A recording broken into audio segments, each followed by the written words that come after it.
नगरपुर गांव के बाजार में हर सुबह एक आवाज गूंजती थी।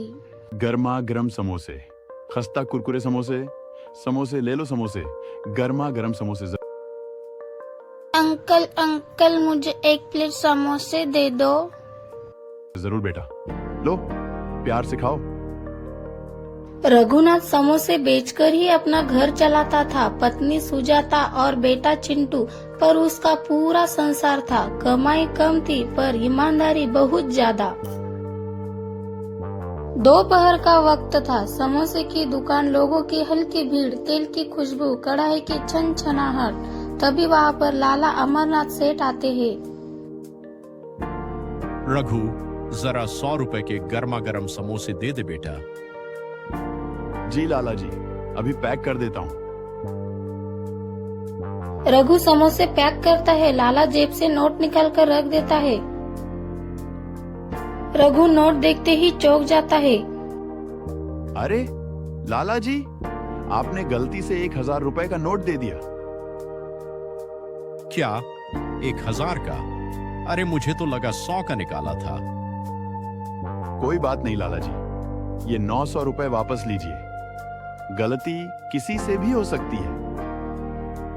अरे वाह रघु, आजकल के जमाने में ऐसे ईमानदार लोग कहाँ मिलते हैं। तूने चाहा तो पैसे रख भी सकता था, पर तूने ऐसा नहीं किया। आसपास के खड़े लोग बातें करने लगते हैं।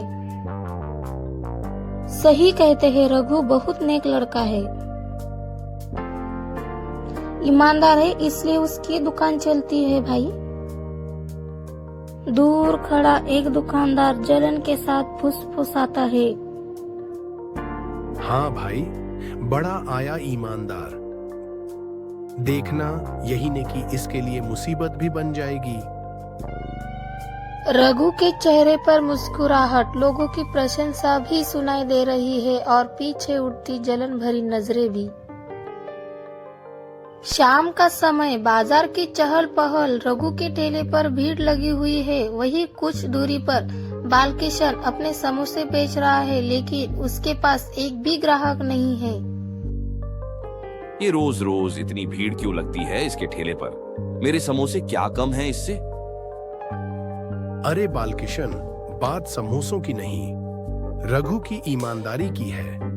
लोग कहते हैं कि वह कभी धोखा नहीं देता, इसलिए ग्राहक उसी के पास जाते हैं। हाँ हाँ, सब जानता हूँ मैं। बहुत बड़ा आया ईमानदार। देखते हैं कब तक चलती है ये ईमानदारी। देखो बालकिशन, जलन से कोई आगे नहीं बढ़ता।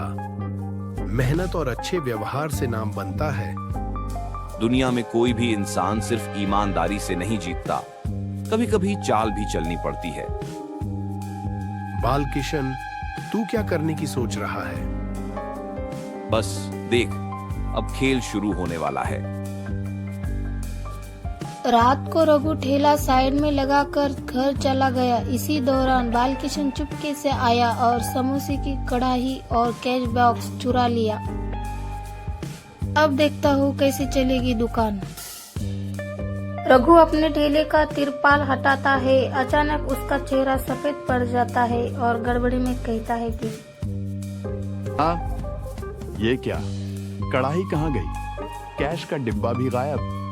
हे भगवान, ये सब चोरी कैसे हो गया? वह घबरा कर इधर उधर सब जगह खोजने लगता है। आसपास के लोग रुक कर देखने लगते हैं। भीड़ बढ़ती जाती है।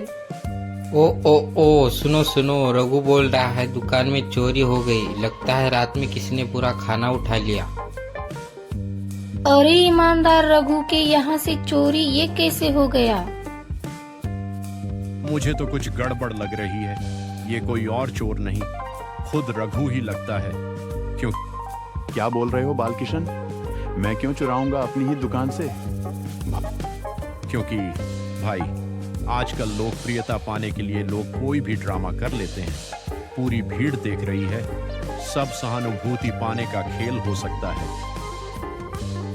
कहीं सच में ये ड्रामा तो नहीं कर रहा?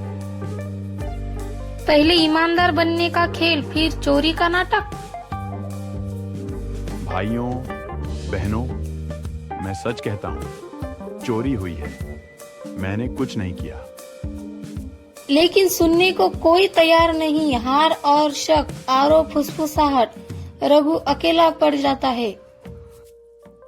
चौपाल पर पंचायत बैठी थी। गांव के लोग चारों तरफ खड़े। माहौल गर्म था। मुखिया खड़ा हुआ और हाथ उठाकर सबको शांत करने लगा। चुप, सब लोग चुप हो जाओ। बिना सबूत के किसी को चोर कहना पाप है। कानून भी यही कहता है और इंसानियत भी। लेकिन मुखिया जी, चोरी रघु की ही दुकान से हुई है और सबसे ज्यादा फायदा भी उसी को होगा। हाँ, पिछले कुछ दिनों से अपनी दुकान की तारीफें करता फिर रहा था। शायद खुद ही चाल चली होगी। मैं गरीब हूँ, लेकिन इतना गिरा हुआ नहीं कि खुद को ही लूट लूं। मेरी मेहनत मेरी इज्जत है, उसे क्यों दांव पर लगाऊंगा। भीड़ में से एक आदमी बोलता है, आंसू बहाने से सच नहीं बदलता रघु। गांव वाले बेवकूफ नहीं है। मैं रो इसलिए नहीं रहा कि मुझ पर इल्जाम लगा है। मैं रो इसलिए रहा हूं क्योंकि जिन्हें मैं अपना परिवार समझता था, आज वही मेरी बात पर यकीन नहीं कर रहे। फैसला सुनो, चोरी की पूरी जांच होगी। सच सामने आए बिना किसी को अपराधी नहीं कहा जाएगा। लेकिन जांच पूरी होने तक रघु दुकान नहीं लगाएगा और गांव के 4 आदमी रात दिन चौकसी रखेंगे। मैं तैयार हूं मुखिया जी, मुझे बस सच चाहिए और अपना नाम साफ करना है। रघु यह कहते हुए चौपाल से उठ गया। पीछे भीड़ की फुसफुसाहट और शक की निगाहें उसका पीछा करती रही। रात का वक्त, मिट्टी के चूल्हे के पास ठंडी रोटियां पड़ी थी। घर में अंधेरा और खामोशी छाई हुई थी। सुजाता आंखें पोंछते हुए चुपचाप बैठी थी। चिंटू को समझ नहीं आ रहा था कि क्या हो रहा है। आज दुकान नहीं लगी तो कल चूल्हा कैसे चलेगा रघु? बच्चों को क्या खिलाऊंगी? पता है सुजाता, पर मैं क्या करूं? सच बोलने पर भी मैं दोषी बना दिया गया हूं। पापा, आपने कुछ गलत नहीं किया। स्कूल में भी सब कह रहे थे कि मेरा पापा चोर है। रघु यह सुनकर जैसे पत्थर बन गया। उसकी आंखों में दर्द उतर आया। नहीं बेटा, मैंने कुछ गलत नहीं किया। तुम्हारा बाप मेहनत से कमाता है, चोरी करके नहीं। तो लोग झूठ क्यों बोल रहे हैं पापा? क्योंकि बेटा, जब गरीब के पास सबूत नहीं होता तो सच भी झूठ लगता है। लेकिन एक दिन आएगा जब वही लोग हमारी मेहनत को सलाम करेंगे। सुजाता धीरे से रघु का हाथ पकड़कर कहती है, मैं तुम्हारे साथ हूँ रघु, चाहे पूरा गांव खिलाफ क्यों ना हो जाए। हम रघु अपने आंसू छुपाते हुए मुस्कुराने की कोशिश करते हुए बोलता है, तू और बच्चे मेरे साथ हैं, बस यही मेरी ताकत है। मैं हारने वाला नहीं हूँ। जो सच है उसे साबित करके रहूंगा। रात गहरी थी। घर में अंधेरा और खामोशी। तभी दरवाजे पर ठक ठक की आवाज गूंजी। सुजाता घबरा कर उठी। रघु ने लैंप जलाया और धीरे से दरवाजा खोला। नमस्ते, रात से भूखा हूँ साहब, थोड़ा खाने को मिल जाए तो बहुत मेहरबानी होगी। सुजाता अपने कदम पीछे कर लेती है। हमारे अपने घर में खाना नहीं है, बच्चों को भी कुछ खास नहीं मिला आज। रघु एक पल के लिए सोचता है, फिर बिना कुछ बोले वो समोसे की प्लेट की तरफ देखता है, चूल्हे के पास रखी। उसमें बस कुछ बचे हुए समोसे पड़े हैं। रघु मन ही में सोचता है, भूख तो हमें भी है, पर शायद इसकी ज्यादा जरूरत उसे होगी। रघु प्लेट लेकर उस आदमी को देता है। भाई, ज्यादा तो नहीं है, पर जितना है बांट लेते हैं। तुम थोड़ा खा लो, थोड़ा हम खा लेंगे। इंसान इंसान के काम तभी आता। अजनबी की आंखें भर आती है, लेकिन वो छुपा लेता है। दुआ मिलेगी आपको, बहुत बड़ी दुआ। चिंटू वहाँ खड़े सब देख रहा था। फिर पापा को बोलता है, पापा हमारे पास खाना कम है, फिर भी दे दिया। बेटा, भूख किसी की छोटी बड़ी नहीं होती और इंसानियत कभी कम नहीं होती। अजनबी समोसे खाता है, फिर उठकर चुपचाप जाने लगता है। जाते जाते पीछे मुड़कर रघु को गहराई से देखता है, जैसे कुछ समझ रहा हो पर बताता नहीं। इतना बुरा हाल, फिर भी बांट रहा है। अजनबी धीरे धीरे गुम हो जाता है। रघु दरवाजा बंद करता है, लेकिन सभी के मन में एक अजीब सी आशंका और उम्मीद का मिश्रण छोड़ जाता है। अगली सुबह पूरे गांव में खलबली मच गई। चौराहे पर भीड़ जमा थी। हर कोई एक ही बात कह रहा था, लाला अमरनाथ के घर चोरी हो गई। देखो गांव वालों, मेरे घर से बहुमूल्य हार गायब हो गया है। वो हार मेरी पत्नी की आखिरी निशानी थी। अगर ये चोर जल्दी नहीं पकड़ा गया तो मैं इस गांव में एक पल भी नहीं रुकूंगा। अरे हार तो बहुत कीमती था, पूरे गांव में हड़कंप मचा देगा ये मामला। पर चोरी करेगा कौन? गांव में कोई ऐसा सोच भी कैसे सकता है? चोरी तो हुई है, मगर पीछे कोई बड़ा खेल लगता है मुझे। गांव में एक के बाद एक चोरी, भगवान बचाए। पहले रघु की दुकान, अब लाला जी का घर, अगला कौन? भीड़ में थोड़ी खामोशी छा जाती है। देख लेना सब लोग, इन चोरों पर नरमी बरती तो पूरा गांव लूट जाएगा। चोर को पकड़ो, चाहे कोई भी हो। शांत रहिए सब, बिना सबूत किसी पर उंगली नहीं उठेगी। लेकिन हाँ, आज रात पंचायत की बैठक होगी। फैसला होगा सच कौन बोल रहा है और चोरी कौन कर रहा है। उस रात गांव में तनाव ऐसा था कि किसी को भी नींद नहीं आ रही थी। माहौल में डर और शक घुला हुआ था। गली के मोड़ पर दो आदमी पहरा दे रहे थे, सीताराम और मोहन। आज कोई हरकत जरूर होगी, मन गवाही दे रहा है। हाँ, वो चोरी वाला हार ऐसे ही नहीं गायब हुआ। चोर फिर कोशिश करेगा। तभी अचानक वो चौंक गई। दूर से दिखा एक आदमी किसी के घर की खिड़की में चढ़ रहा था। देखा, मैंने कहा था चल पकड़ते हैं। दोनों चुपके से आगे बढ़े और दूसरे पहरा देने वालों को इशारा किया। कुछ ही सेकंड में चारों ने उस आदमी को जकड़ लिया। हाथ ऊपर, भागने की कोशिश मत करना। अरे ये तो रघु है। तू फिर चोरी करने आया था? रघु पूरी तरह घबराया हुआ। नहीं नहीं, आप गलत समझ रहे हैं। मैं चोरी नहीं कर रहा था। खिड़की में घुसते हुए पकड़ा है तुझे, और क्या सबूत चाहिए? भीड़ वहां पर इकट्ठा हो जाती है और आवाज उठाती है, यही चोर है। पहले अपनी दुकान का ड्रामा, अब लाला का हार भी यही ले गया होगा। आज पंचायत तुझे छोड़ेगी नहीं रघु। मैं कसम खाता हूं, मैं चोर नहीं हूं। मुझे फंसाया जा रहा है। भीड़ के शोर ने उसकी बात किसी ने नहीं सुनी। उसी हंगामे के बीच में उसे घसीटकर पंचायत चौक की ओर ले जाया गया।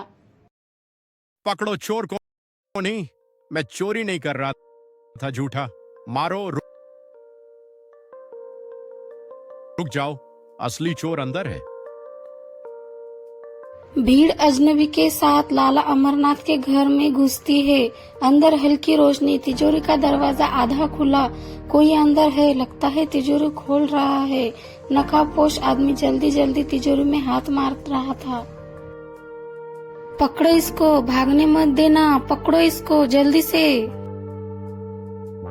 चार आदमी झपटते हैं। नकाबपोश जमीन पर गिरता है। लोग उसका नकाब खींचकर हटाते हैं। सभी एक साथ बोलते हैं, अरे ये तो समस्या वाला बाल किशन है। तूने किया ये सब मेरे साथ?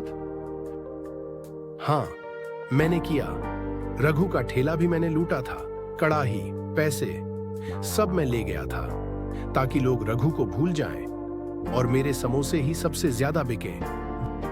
तो तूने गांव को धोखा दिया और बेगुनाह को पीटने पर मजबूर कर दिया। धंधा गिर गया था। लोग रघु की तारीफ करते थे। मुझे जलन हुई। दोस्त समझता था तुझे, तू दुश्मन निकला। हमसे बड़ी गलती हो गई रघु। हमने तुझ पर शक किया। निर्दोष को सजा दे बैठे हम। भीड़ चुप हो गई। नजरें झुकी हुई। बाल किशन नीचे शर्म से सिर झुकाए खड़ा है। भीड़ ने उस अजनबी की तरफ देखा। मेरा नाम इंस्पेक्टर यशवंत सिंह है। चोरी के मामलों की शिकायत मिली थी, इसलिए भिखारी बनकर गांव में रह रहा था। कल रात रघु ने अपने पास का आखिरी भोजन मेरे साथ साझा किया, इसलिए मैं उस पर नजर रखने लगा। गांव की चौपाल पर पंचायत लगी हुई। बालकिशन हाथ बंधे सिर झुका हुआ। पुलिस आती है। पंचायत के आदेश पर बालकिशन को चोरी और बेगुनाह पर आरोप लगाने के जुर्म में गिरफ्तार किया जाता है। मुझसे गलती हुई, जलन में अंधा हो गया था। रघु, अगर माफ कर सको तो। माफी दिल से चाहिए और वक्त देगा फैसला। पुलिस बालकिशन को ले जाती है। गांव में सन्नाटा। तभी लाला अमरनाथ उठकर बोलते हैं, आज का सबसे बड़ा न्याय सच के सामने सिर झुकाना है। रघु, आज से तुम बाजार के मुख्य दुकान मालिक रहोगे। और सुनो, मैं अपने खर्चे से तुम्हें नया ठेला, नया सामान और बड़ा बोर्ड दूंगा, बिना पैसों के। रघु, हमें माफ कर दो। हमने बिना सोचे तुम पर शक किया, तुम्हें मारा भी। गलती इंसान से होती है, पर गांव नफरत से नहीं, प्यार और भरोसे से चलता है। आज हमें असली सबक मिला है रघु। अब से इस गांव में किसी को बिना सुने दोषी नहीं ठहराया जाएगा। सब लोग तालियां बजाने लगते हैं। कुछ दिनों में रघु की दुकान खुली। ईमानदार समोसा हाउस। लोगों की लाइन लगी थी। रघु, सिर्फ समोसे नहीं, भरोसा भी बेचते हो। भरोसा ही तो सबसे बड़ा स्वाद है साहब। चिंटू खिलखिलाकर बोलता है, पापा, मैं बड़ा होकर ईमानदार आदमी बनूंगा। हाँ बेटा, ईमानदारी कभी हारती नहीं, बस देर से जीतती है।